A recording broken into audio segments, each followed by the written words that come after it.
Hey guys, welcome back to Powerstroke Boys. It is part 5 of installing and building a 500 horsepower 4R100 for my 2002 7.3 Powerstroke. This is part 5. We're going to go ahead and get the transmission installed. Part 1 through 4, I showed you guys how to tear the transmission down. In the end of part 4, we went ahead and got the shifter cable on, got that adjusted. That's all ready to go. Need to go ahead, throw the input shaft seal on here on the stator. We have our billet input shaft. Here's our old transmission. This is, as far as I know, the stock 4R100 that came out of my 02 F250. This has got 224,000 miles on it. If anybody's interested, I'll sell this transmission. I do have everything to convert it to a two-wheel drive if you guys are interested in that as well. It's got 224,000 miles, like I said. It shifted fine. I actually do have the factory billet converter that will come with it. This is a 6-stud with the nuts.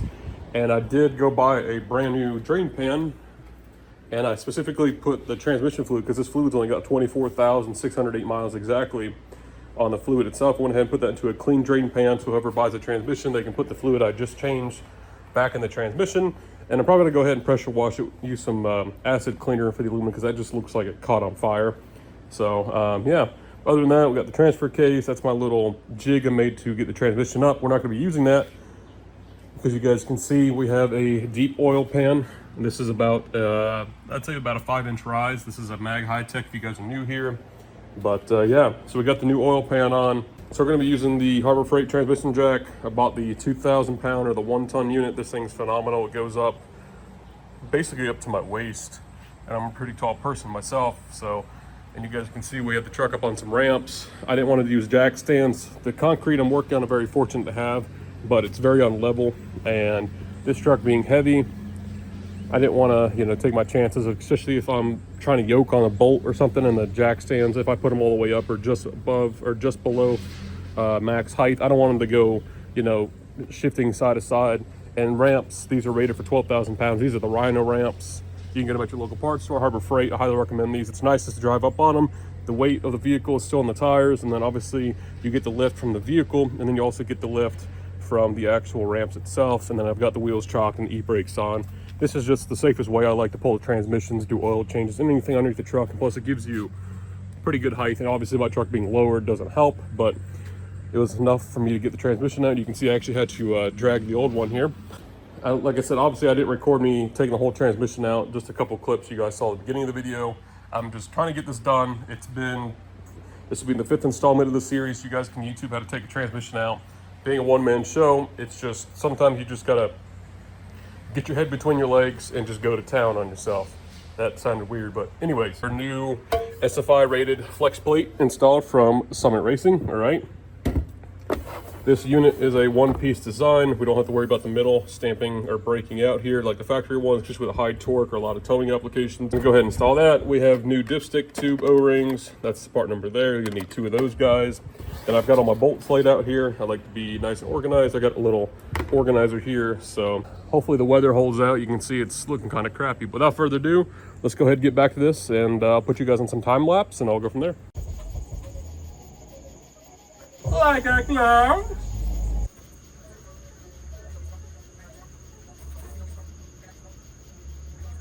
Look at that. So I got to take the stock shifter out. All right, we still got to drill a hole and everything for our new shift cable, but we'll do that later. All right, got the new O-rings put on the dipstick here, but before that, gonna go ahead and clean up the holes here on the back of the crank snout. All right, we have our spacer, and this is our locating pin where the flex plate indicate on that little hole there. All right, and you can see it looks like somebody's already been in here before at one point and resealed this back cover here. You can see the RTV, and this is from leaking valve covers. All this residual here, and usually if it's a rear main, it's very obvious to tell. Number 1, coming down the back of the oil pan and the sides, but number 2, more or less important, this lip here where the wear sleeve and everything would leak here, and it'd be actually dripping, but you guys can see there's no actual drip besides just what's coming down the actual lip here from the valve cover and everything. I just replaced them, so I got it to grease it again. But you can see how it's dripping down the side of the block and everything, and then up here too, the valley is completely dry, as you guys can see, so it's not coming up from the top. So I'm gonna come in here with some brake clean all this crap off. But yeah, and you can see the RTV, it's not that old, it's still very pliable and mushy. It's not peeling off with my finger. You don't have a rear main leak in a 7.3, don't fix it, because when you fix it, that's when they start leaking. Or when you don't have a leak and you fix a leak that you don't have a leak with, then you start leaking. So yeah, so just wanted to show you. Then we have our spacer, and then yeah, other than that, if you guys need to do up pipes, now's the chance. All right, you guys, a couple minutes later, some brake clean, compressed air, went ahead and chased all the threads. I still got to clean them out a little bit. But these are an M12 by 1.25. I've got a tap there with a little 1/4-inch drive socket. Went ahead and brake cleaned the rear main here, and you guys can see this was done. The oil pan and then the rear pan, our rear cover was a little dirty still, but you can see there's no leaks in here whatsoever. So got very fortunate with that. So I'm gonna go ahead, clean these out with some brake clean, and make sure the new flexplate fits, and then we'll go ahead and torque those. They get torqued to 89 foot-pounds. We'll use some blue Loctite on these. You're using these stock OE bolts. I went ahead and I cleaned these up with the wire wheels. You guys can see they're nice and shiny. All right, these will get torqued down using my torque wrench here to 89 foot-pounds. Okay, and then once we do that, we'll go in a star pattern, and then obviously you won't forget your shim. That'll go on the back side. The lip will go up, okay, or facing towards you, and then you have this locating dowel hole right here. That'll get located right here onto the back of the crank snout. All right, so just line that up, and then using a 15/16 socket up on the crank, you probably have to get it locked somewhere so the motor won't turn. All right, so we went ahead and got the flex plate on, locked out all the bolts. Make sure you guys put this plate on. The bevel will face towards you, okay, or away from the engine. And then make sure you guys go to crisscross pattern, mark them 89 foot-pounds. I use blue Loctite. Went ahead and cleaned up the starter bolts, wire wheeled those, Loctited those. Now it's time to go ahead and put the starter in. Now would be a good time to upgrade to a 6.4 starter or a 6.7 if you guys want to. But this is a newer starter and it works, so I'm not gonna fix something that's not broken. Oh, and I do have the engine supported by a ratchet strap. This will help us get the transmission lined up instead of using the transmission bolts, putting a little stress on both the engine and the transmission, trying to line those up and fight it. Use this to take the ass of the engine and get it up, okay? It just makes things easier, and then you don't have to worry about stripping a bolt or getting these in crooked. So yeah, but you can see all the holes are nice and clean. So yeah, we're doing good. All right, you guys, Powerstroke Boys was here 7/31 of 2025, and if you know what you know, if you don't, you don't. All right, this is all done. Went ahead and wipe this up. Starter looks good. If you guys want, you could turn the key on and just turn the engine over, see if this Bendix will engage the teeth on the flex plate. Basically, there's no need to shim this. It was working perfectly before. All right, and then you guys can see up here, all of our spacing looks good and everything, still clears everything. So yeah. All right, let's go ahead and start getting the transmission back. We need to go ahead and blow the transmission lines out with compressed air. I don't have a flush machine, so we're gonna go ahead and just take a piece of hose and point it the other way and make a mess somewhere else. All right, you guys, sorry it's fogged over. It's currently raining outside and been in here for a little bit. So interior is completely taken out. I'll explain those later. Change of plan. So long story short, we had to go ahead and make a new pedestal. The one I had was too close to the dashboard. I needed more room for the cable to run here, as you guys can see. The cable at the end bolts here to the front, and there's a 1-inch clasp, if you want to call it that, or a 1-inch crimp section, and then it starts to bend down, but you really can't bend it down with just a 1/2 inch against the dash. So we went ahead and just fabricated up our own little pedestal. We used 4 3/8 grade 10 bolts, all right, with some rib nuts in the floorboard. You guys can see I pulled the carpet up and everything. Went ahead, deburred the holes, used some clear coat to prevent rust or anything like that. And you guys can see essentially the shifter is mounted. The only problem is, I mean, it doesn't move much, even being up here. You can see the floorboard in these trucks are pretty thick, but when you guys go to get yoking on it, that's when it starts to move a little bit back here. And knowing me, if I want to play around, because those piece of crap Dodges just don't know how to move out of my way, I want to be yoking gears and passing deer. What I'm going to do to take some of the stress off here, I'm going to make a kicker brace that come down here and go basically straight to probably just right here, but if I mount it up taller, it'll be a higher advantage point. So I'm just going to get some more steel tube. I've got some here. We're just going to take a measurement. So that's another reason why I pulled the carpet. or I might just go down here in the front just to keep it nice and short. But trying to think where the cable's gonna run, it's probably go right there. Got the shifter in, you can see. Got our front holes drilled. Clear coated those, sealed them with some RTV just like I did back here. You can see how solid this shifter is now.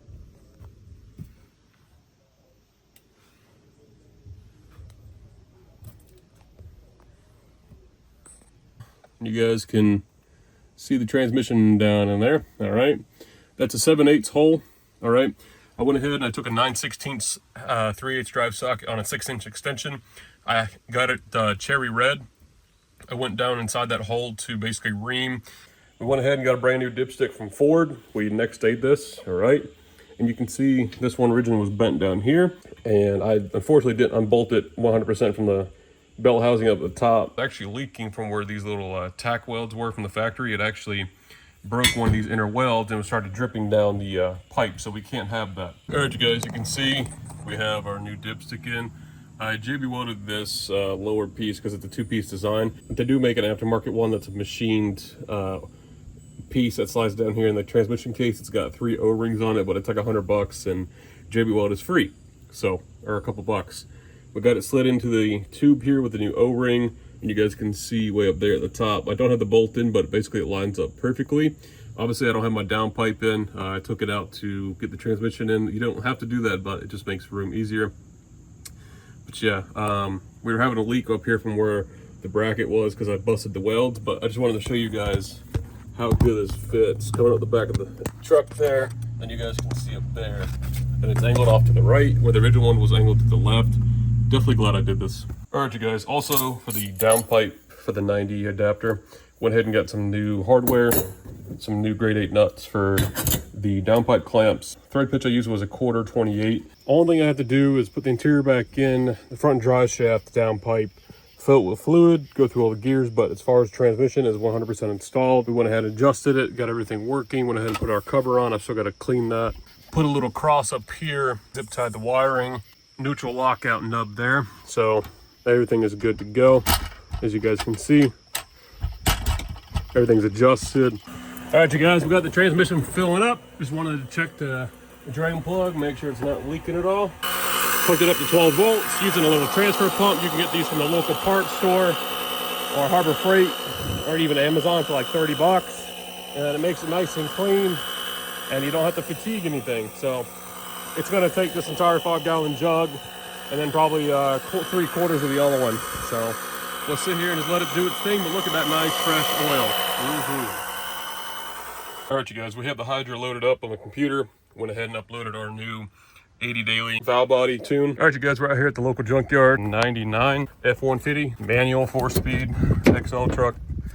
Went ahead and got the cluster out of the dash. Went ahead and got the manual block off plate there. What you guys could do is you can get an automatic one and just paint over it.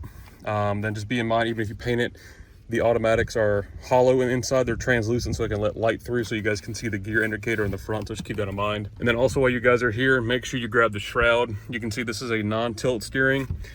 Every Super Duty, as far as I know, came factory with tilt steering, so make sure you guys grab the upper shroud. If you guys want it to be a factory fit, you can see how everything looks on this side there. So you can see how everything lines up. All right, you guys, here's a 2002, same body style, same year.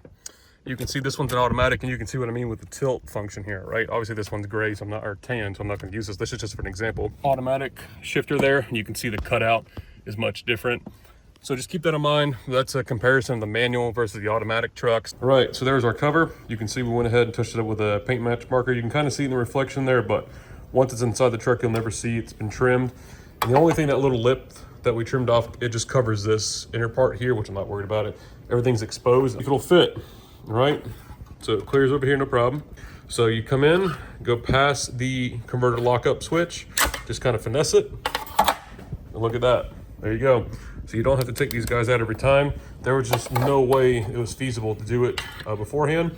And obviously taking it off, you'll have to push the converter lockup or lockup button in. I just can't do it with one hand because I'm recording. So there we go. Went ahead, modify the shifter. So if you ever need to disconnect this thing, we just pull the quick disconnect pins, leave the wiring in, finagle the cover off, and we can get to it. All right, you guys, been holding on to this part for a long time. So we have our upper shroud. This is for our manual. Okay, there's the part number there. And then we have our lower shroud. Again, this is for the manual with the tilt. And then there's the part number there for it. Now, the only thing that's unfortunate is the automatics don't have the extra security lock or the detent switch, if you will, to cycle the ignition cylinder or the lock cylinder. So that's what this little hole is. Now, if you guys want, you could 3D print a little plug, but I'm just going to end up putting some plastic something on the inside just so you don't see through the column. If anything, I'll end up 3D printing a little plug that goes in here, which is not bad. Okay, and then here's our bottom cover, 3 bolts, everything matches up. And then these two will sit together just like that. Disconnect our microphone, that just pops out. Then you guys need to go ahead and take your tilt knob. If you guys, this truck is provisioned with it, go ahead and take that out. But you guys can see there's 1, 2, 3 Phillips, and this whole column cover will separate, all right? All right, you guys, we're gonna go ahead and pop this column cover off. There's 3 Phillips bolts, as you guys saw. These guys here, there's 3 of them. 1, 2, 3. You need to go ahead and take your disconnect, take your tilt lever out, all right? Go ahead and take your lower shroud out, and you guys can see how this is loose. You're gonna have to go ahead and take the lock cylinder out. You guys can just take a flathead or something, go up in this hole. There's a little detent in here. You turn the key, you'll be able to pull it out. You guys can look up how to do that. We got the column cover off. You can see, you're gonna go ahead and just move the microphone out of the way. Went ahead, got the lock cylinder out. Just used a flat pin or a flat tail scribe there. That just fell somewhere in the abyss. Then we need to go ahead and take our shift boot off. This just moves up, all right? There's little clips it pops into, and there's probably one down here. Yep, so there's one there. You guys can see I'm just doing this by hand. Now you guys will see the harness for the overdrive is embedded inside there, so just take your time. And there's a little clip right there, tip my finger, okay? Knock out this retaining pin here, as you guys can see. You guys can take a punch and a hammer, come up from the bottom, drive it upwards toward the sky, all right? So I'm gonna go ahead and grab a punch. I've got a hammer here. Just gonna go ahead and knock that out. Then the whole shifter lever will slide out. We can go ahead and put the new column cover on. I'll show you guys that. All right, you guys, we got a pin knocked out. It's right there in the cup holder. I actually just used the flat head of my ball peen hammer, knocked it out, and there it goes. And be careful not to go through your windshield like I almost did. Oh, it looks like, yeah, that's the original one. Look at that. All right, so there we go. And all the automatic stuff, the column tube or the shifter tube, all that will remain hidden up underneath the manual stuff. And if we ever put this truck back to stock, or if I ever sell it, or whatever the case may be, the option's still there. You can put a normal transmission in it, swap the covers, and you guys are good to go. And if you're wondering what all this black crap is, this is actually the bushing. What's left of it, as you guys can see, it is just totally toasted. So if I ever put this truck back to stock, it's definitely gonna need some bushings. You can get them, they're dormant stuff off Amazon and eBay. Just a very, very small amount of transmission grease on the back fascia of the actual lock cylinder. Because you guys can see it's actually got some grease in there, but it's old and tired. All right, you guys, the top's fitting pretty good. Make sure you just line it up with your little detents, okay? Your hazard switch, and the black actually matches really nice. But at least the automatics, you guys have this little dinger wire. We have our new column cover on, top and bottom. Went ahead and made a little block off for that. Went ahead and greased up our lock cylinder. One tip for you guys, go to your parts store, get some graphite, or if you guys have an old wooden pencil, you can crumble up the graphite to lubricate your lock cylinders out of the way, because now we need to go ahead and pull the dashboard apart, and we need to go ahead and put our last cosmetic piece in, which this is the piece that we got from the local junkyard you guys saw earlier in the video. This is going to block off that ugly, ridiculous park neutral reverse drive 2-1. Here's the automatic shift indicator, okay? There's actually an adjustment down here if you guys didn't know. So this actually has slack in it. You guys can actually tighten up to actually correct your locating dial there if it becomes off-center just from you guys yoking down on the shifter. So yeah, we're gonna go ahead and replace it with this guy. Fortunately, the company I use for my gauge overlay does not make a front plate to replace the automatic, so we're just gonna go ahead and put this up in. All right, you guys, well, that's a wrap to part 5, I believe it is. Now I've lost count, honestly, of installing a full manual valve body in my 2002 7.3 Powerstroke. It's been a couple weeks. I'll explain that in a later date, but I just had to get some things done. Some things happen in life. Now we're back on track. So other than that, everything's buttoned up. Shifter is all nice and clean. Wires, everything up underneath is done. Went ahead and finished the install. Went ahead and finished all the interior stuff. We went ahead and swapped to the manual block off plate for the gauge cluster. We went ahead and swapped to the manual column cover as well, top and bottom, and the black really matches. It's pretty nice. You really can't even tell. And then we went ahead and moved my Hydra. Also went ahead and moved my light bar switch there, tucked those away. So the only thing you see now is just my SCT. We're gonna go ahead and tack in the SCT again. We're gonna attach to our last firewire SCT input. I have one more we can use off this firewire cable here. So we'll tack into that, and then that'll fill up our entire SCT, and we're good to go there. But other than that, it's been a long time waiting, guys. Again, basically it's a stock 7.3, but I wanted to start with the transmission and then work our way to the front. Eventually I'll build a high horsepower 7.3, but for right now, we get to enjoy this sweet full manual valve body 4R100. It's still full wheel drive, and obviously we'll be taking this thing to the track. We'll be doing some trans brake launches, things like that. So if you guys want to see that type of content, and subscribe to the channel, make sure you guys like, share the video. Thank you guys so much for watching, and we'll see you guys in the next video. Thanks. I wanted to give a shout out to Jacob over at Indecisive Garage. He actually has a single cab with a Ford Lightning engine with the full manual valve body in his truck. He actually does a bunch of racing videos, uses the trans brake. So make sure you guys head over to Indecisive Garage, check his channel out, make sure you guys give him a subscribe. We'll see you guys in the next video. Thanks again for watching.